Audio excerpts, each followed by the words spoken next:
તળિયા હોય,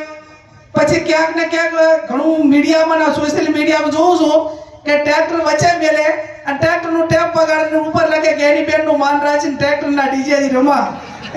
એટલે આપણે બંધ કરાવવાના પહેલા રસ્તા તો કંઈક નાના નાના નીકળી રહ્યા છે, પણ જાહેરમાં વોઇસ ને બીજા માટે હેરાનગતિ અને વધારે પડતા વોઇસના કારણે કે એની બધીઓ એનામાં જે આપણને જે દહેશત હતી એ ક્યાંક ને ક્યાંક ન થાય એના માટે કે આ બાબતમાં બધા જ આગેવાનો કડક છે એ રીતે કડકાઈ રાખવાની છે. ભેગો કરીને 10 દાડા પછી એ આગેવાનોએ કીધું કે ભાઈ નાસિક ઢોલ હોય, ઢોલ હોય,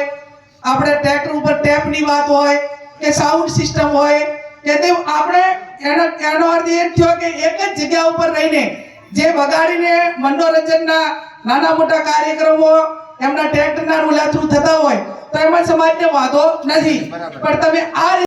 સમાજના સૌ અગ્રગણ્ય આગેવાનો, ઠાકોર સમાજના પાભર તાલુકો વાવ સોઈગામ જે સંસ્થા સાથે સંકળાયેલા છે એવા તમામ સમાજના શુભચિંતકો, સમય ઘણો થઈ ગયો છે, આગેવાનોએ બધી વાત કરી છે. એ વાતમાં હું મારો સૂર પુરાવું છું.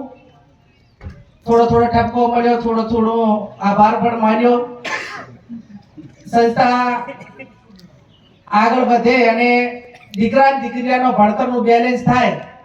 એ વારંવાર હું કહેતી હતી કે એકલી દીકરીઓ ભણાવશો ને દીકરા નહીં ભણે તો સમાજ વ્યવસ્થા તૂટશે અને સમાજ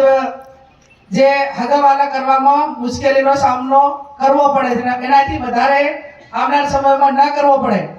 એટલા માટે વહેલું સોલ્યુશન થાય એ આખા સમાજની માંગ હતી. બંધારણનું તો લગભગ મોટા ભાગે આપણો જે